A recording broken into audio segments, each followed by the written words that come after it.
विकसित भारत बन रहा है इसलिए कि दुनिया के जो आतंकवादी थे उसको भारत में आने का रास्ता मोदी जी और अमित शाह जी ने रोकने का काम किया, घुसपैठियों को रोकने का काम किया।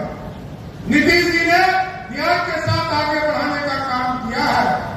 मैं जरूर आश्वस्त करता हूं बिहार के लोगों को कि पुलिस को जब भी कोई अपराधी चैलेंज करेगा तो उसको 48 घंटे में हमारा पुलिस उसको जवाब देने का काम करेगा। कोई अपराधी बच नहीं सकता और ये अपराधी के लिए जगह नहीं है, ये मगध की धरती है और ये बिहार है। 5 भाषा बोलते हैं, हमारी संस्कृति 5000 वर्ष पूर्व है। ये तो यहाँ मचिका भी बोलते हैं, मैथिली भी बोलते, अंगिका बोलते, मधी बोलते, अंगिका बोलते, भोजपुरी, सभी जो 5 भाषा है उसको हम बोलने का काम करते हैं।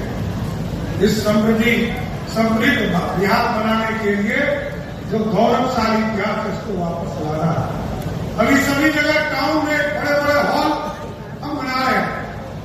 आपके मुजफ्फरपुर में भी अगले कुछ दिनों में बनकर तैयार हो जाएगा सर, उसकी भी स्थापना हो। और मैंने कहा था कि मुजफ्फरपुर से भी हवाई जहाज उड़ाने का काम करूंगा।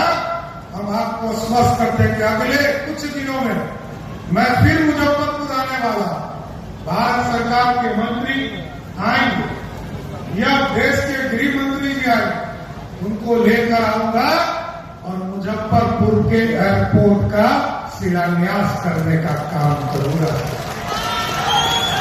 सारी प्रक्रिया हो गई है, सारी प्रक्रिया पूरी कर ली गई है। पूर्व के सिविल का जो काम करना है उसको भी टेंडर की प्रक्रिया पूरी कर ली गई है। रनवे के काम का भी टेंडर प्रक्रिया चल रहा है। ये सारी प्रक्रिया पूरी करके तुरंत आने वाला। और क्योंकि भारत को श्रेष्ठ बनाने में बिहार का योगदान हो, इसलिए मैं अरुण जी को जरूर आश्वस्त करता हूं कि आपने 2-3 चीजों के बारे में चर्चा किया। एक कहा है कि चीनी मिल यहां भी खोला जाए। हम लोगों ने 3 चीनी मिल को सहमति दे दिया। 4था चीनी मिल जिस दिन हम लोग करेंगे उस दिन मोतीपुर के चीनी मिल को भी डालने का काम करेंगे। और ये तो हॉट स्पॉट है, मोतीपुर, मुजफ्फरपुर, ये हॉट स्पॉट है। अभी जो बिजनेसमैन आता है वो कहता है मुजफ्फरपुर में जमीन दे दीजिए, हाजीपुर में जमीन दे दीजिए, पटना में जमीन दे दीजिए। तो ये तो हमारे लिए खुशी का विषय है कि आपने डिमांड किया और सरकार का निर्णय है कि पूरे बिहार में जो चीनी का उद्योग था पूरे बिहार में हर हालत में अगले 5 वर्षों में 2030 के चुनाव में जब आएंगे आपके बीच में तो 25 चीनी मिल का काम शुरू करने के बाद आपके बीच में आने का काम करेंगे। इसलिए बिहार की समृद्धि, बिहार को आर्थिक रूप से खड़ा करना, बिहार को आगे बढ़ाना ही हमारा धर्म है साहब। और आप देखिए आज बिहार में जहां 3,47,000 करोड़ का बजट है, आज मोदी जी का आशीर्वाद है कि जहां हमारे पास 60,000-70,000 करोड़ ही अपना संसाधन है, लेकिन भारत सरकार का सहयोग या कुछ हम लोग लोन भी लेते हैं। इस साल हमने 72,000 करोड़ का लोन लिया है। पिछले साल हमने 55,000 करोड़ का लोन लिया था। उसके पिछले साल भी लगभग 50,000 करोड़ का लोन लिया था। लगातार इस पूरे बिहार की समृद्धि का रास्ता बनाया। क्योंकि मैं 3 साल इसलिए कहा कि मैं 2 साल फाइनेंस मिनिस्टर के तौर पर रहा, बाद में मैं गृह मंत्री हो गया और आज आदरणीय मोदी जी के आशीर्वाद से, नीतीश जी के आशीर्वाद से, पूरे एनडीए के सहयोग से बिहार का मुख्यमंत्री बनाया है। मैं जरूर स्पष्ट करता हूं, बिहार को बदलने में अपने कतरे कतरे खून को लगा दूंगा साथियों, छोड़ नहीं सकता।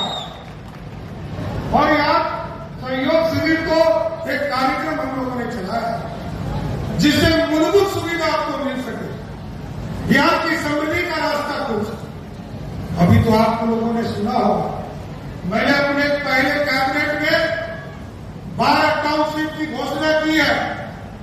अभी तक तिरहुत का जगह किसी को पता नहीं था। पूरा मुजफ्फरपुर, पूरे इलाके को तिरहुत कहते हैं और जो जगह था उसको कोई नहीं जानता। हमने लगभग 22,000 एकड़ जमीन में नया शहर बसाने का काम शुरू किया है और जिसका नाम तिरहुत होगा, ये मैं आपको बताना चाहता हूं।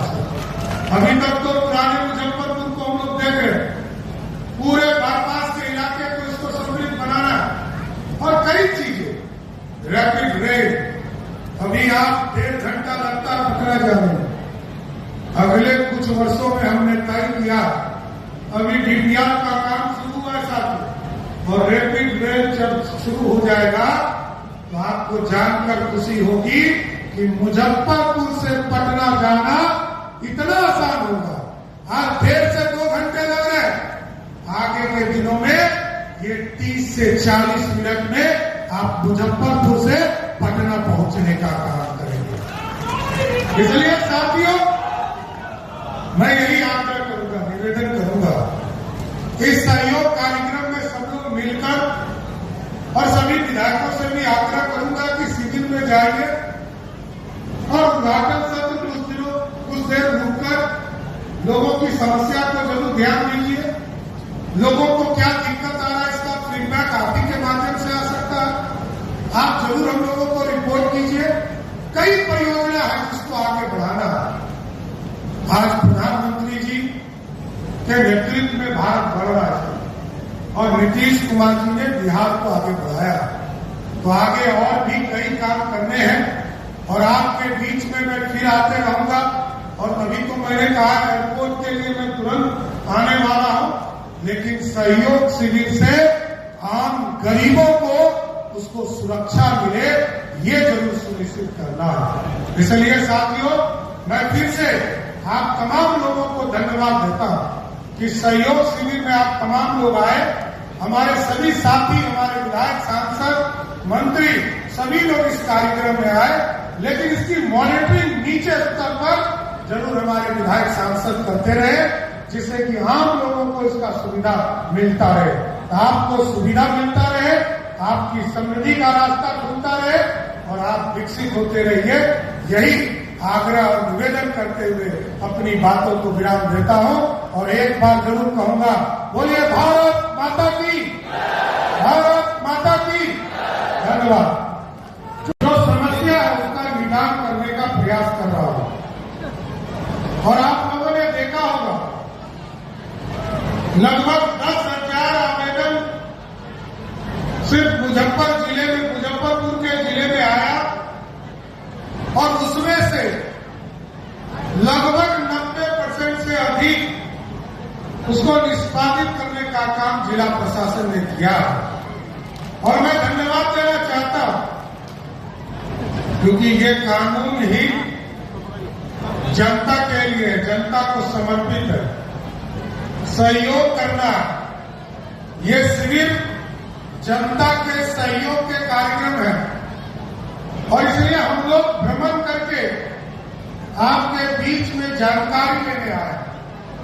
अभी मैं कई साथियों से मिल रहा, लगभग लोग बता रहे थे कि हमने आज आवेदन दिया है, कुछ का तो आज ही निष्पादन हो गया, कुछ का प्रोसेस है तो उसको समय लगेगा, लेकिन मैंने तो टाइम फ्रेम कर दिया है। बिहार की जनता को सहयोग करने के लिए हमारा पूरा प्रशासनिक अमला आपके साथ खड़ा है और इसमें साफ तौर पर निर्देश है साथियों, ये 30 दिन का पूरा प्रोसेस है। 10 दिन में यदि किसी पदाधिकारी ने कार्रवाई नहीं पूरा किया तो उसको 11वें दिन मेरे मुख्यमंत्री कार्यालय से एक नोटिस चला जाएगा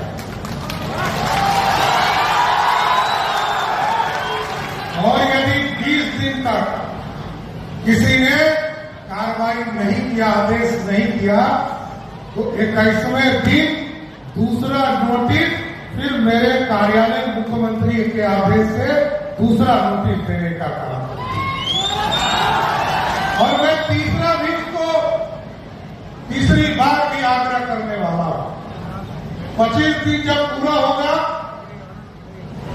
तो 26वें दिन तीसरा नोटिस उसके पास जाएगा, लेकिन 30 दिन के बाद फिर नोटिस नहीं जाएगा। मुख्यमंत्री के आदेश से वो पदाधिकारी, वो कर्मचारी निलंबित कर दिया जाएगा। साथियों, आपके भलाई के लिए लोग बैठे। देश के यशस्वी प्रधानमंत्री नरेंद्र मोदी जी विकसित भारत बनाना चाहते हैं। हमारे पूर्व मुख्यमंत्री नीतीश कुमार जी का सपना है बिहार समृद्ध हो। इन दोनों को सपनों को पूरा करना है। पूरा करना है कि नहीं पूरा करना है? पूरा करना है ना। कुछ लोगों को आजकल चिंता है कि मेरा घर कितना बड़ा हो गया, कितना छोटा हो गया। अरे साथियों, मैं तो 27 साल से सदन में आता हूं। कभी बाहर बैठता हूं, कभी अंदर बैठता हूं। पिछले 10 साल से मैं अपने घर में रहता था। मात्र 2400 स्क्वायर फीट घर है। उसमें भी पिताजी ने एक हिस्सा हमको दिया, उसी हिस्से में मैं रहता। और मुख्यमंत्री बना तब तो फिर मैं सरकारी घर में लौट कर आया। लोगों को चिंता है कि मेरी बपौती मेरा घर है। एकदम कान खोल के सुन लीजिए, ये जनता मालिक है, जिसको चाहेगी वही मुख्यमंत्री अब आपको देगा। और ये जनता मालिक होती है। आप कौन हो? मेरे को तो अभी तक 11 घर सरकारी मिले। मैं तो तीसरा घर है जिसमें रहने आया। 7 घर में 8 घर में तो मैं स्वयं सिर्फ ऑफिस चलाता था। यहां सभी साथी बैठे हैं, ऐसा सब जानते हैं। उप मुख्यमंत्री के तौर पर 2 बार आपका आशीर्वाद मिला। मैं होम मिनिस्टर भी रहा, तब भी मैं सरकारी घर में नहीं प्राइवेट घर में रहता था। साथियों, हमारे लिए कोई वो माया की चीज नहीं है। नीतीश कुमार जी का आदर्श देखिए। नीतीश जी 15 तारीख को मुख्यमंत्री पद छोड़ते और 1 तारीख को 16वां दिन नीतीश कुमार जी ने अपना घर छोड़कर दूसरे घर में जाना पसंद किया। लेकिन कुछ लोगों को लगता मेरा घर खाली हो जाएगा, पक्का खाली होगा, धरती पे कोई रोक नहीं सकता है। ये ध्यान रखिएगा, कोई माय का लाल इसको रोक नहीं सकता। घर तो खाली करना ही पड़ेगा। कोई राजतंत्र नहीं है, ये लोकतंत्र है। और ये जनता ये सब जानती है। साथियों, मां को अलग घर चाहिए, बेटा को अलग घर चाहिए। बेटा को सुरक्षा चाहिए, मां को अलग सुरक्षा चाहिए, पति को अलग सुरक्षा चाहिए। ऐसे नहीं चलेगा बिहार। बिहार संविधान से चलेगा। और आजकल मैंने एक बार चर्चा किया कि बिहार में हरा गमछा। अरे भैया, अरे हरा गमछा क्या प्रतीक है? ये तो शांति का प्रतीक है। और जो गुंडागर्दी करेगा उसको तो जेल में डालेंगे ही ना, उसको छोड़ देंगे। हरा का मतलब है हरियाली, और हरियाली के जगह कोई गुंडागर्दी करेगा उसके लिए स्थान सिर्फ और सिर्फ मुजफ्फरपुर के जेल में है, दूसरा कोई दूसरा जगह। इसलिए साथियों, ये लोकतंत्र वाला बिहार है और बिहार में समृद्धि को आगे ले जाना। कई काम कर रहे हैं। श्री बाबू ने काम किया, आज तक लोग याद करते हैं। नीतीश कुमार जी ने काम किया। किसी गांव टोले में चले जाइए, लोग कहेंगे नीतीश कुमार जी ने बिहार में सड़कों का जाल बिछाया। मोदी जी आए, 2014 में कहा देश के गांव-गांव बिजली पहुंचाने का काम करेंगे। नीतीश जी ने तुरंत आगे बढ़कर कहा हम घर घर बिजली पहुंचाएंगे। आज घर घर बिजली पहुंचाएंगे। और हमारी सरकार का स्पष्ट मानना कि मोदी जी ने गांव में बिजली पहुंचाया, नीतीश जी ने घर और 125 यूनिट बिजली भी हम लोगों ने मुफ्त दिया। और आगे की कल्पना है कि अगले 20 वर्षों तक पीएम सूर्य घर योजना के माध्यम से उनके घरों तक अगले 20 वर्षों तक मुफ्त बिजली देने का काम हमारी सरकार करेगा। लोग कहते हैं कि हमारे सरकार के कर्मचारी, पदाधिकारी, नेता के बच्चे बाहर पढ़ते हैं। लोगों ने स्कूल देखा, एक जमाना था चट्टी बिछाकर लोग स्कूल में पढ़ते थे, कोई बिल्डिंग नहीं था। नीतीश कुमार जी ने बिल्डिंग भी बनाया और शिक्षक को भी पहुंचाया। शिक्षक लोग कहते थे कि हमारा कोई नहीं सुनता। 5,28,000 लोगों को शिक्षक एनडीए की सरकार ने बनाया। हमने कहा जो महिला हमारी बहनें हैं उनको उनके बगल के पंचायत में शिक्षक बना दीजिए। जो हमारे पुरुष भाई हैं उनको बगल के प्रखंड में शिक्षक बना दीजिए। लेकिन ये जरूर गारंटी करना है उनको हर हालत में स्कूल में पढ़ाना होगा। इससे कभी एक्सक्यूज नहीं दूंगा, आपको पढ़ाना पड़ेगा और इस तरह की क्वालिटी खड़ा करना है। साथियों, अभी 534 ब्लॉक है बिहार में, 534 ब्लॉक में मॉडल स्कूल बना रहे। और मॉडल स्कूल ऐसा बनाना है कि जिस दिन सरकारी कर्मचारी, सरकारी हमारे जो नेता है, विधायक, सांसद है, जिस दिन उस स्कूल में बच्चे को एडमिशन के लिए जिलाधिकारी को पैरवी करने लगे कि हमारे बच्चे को उस स्कूल में पढ़ाओ, मॉडल स्कूल में पढ़ाओ, उसी दिन मैं समझूंगा बिहार का शिक्षा व्यवस्था बदल गया। साथियों, जब तक नहीं है तब तक हम इस संरचना को खड़ा करने में लगे। सुशासन अभी हमारे साथी अरुण जी कह रहे थे, बीना जी को भी बोलना था, दिलीप जी को भी बोलना था, लेकिन समय की स्थिति को देखते हुए हम नहीं बोलवा पाए। लेकिन ये जरूर साथ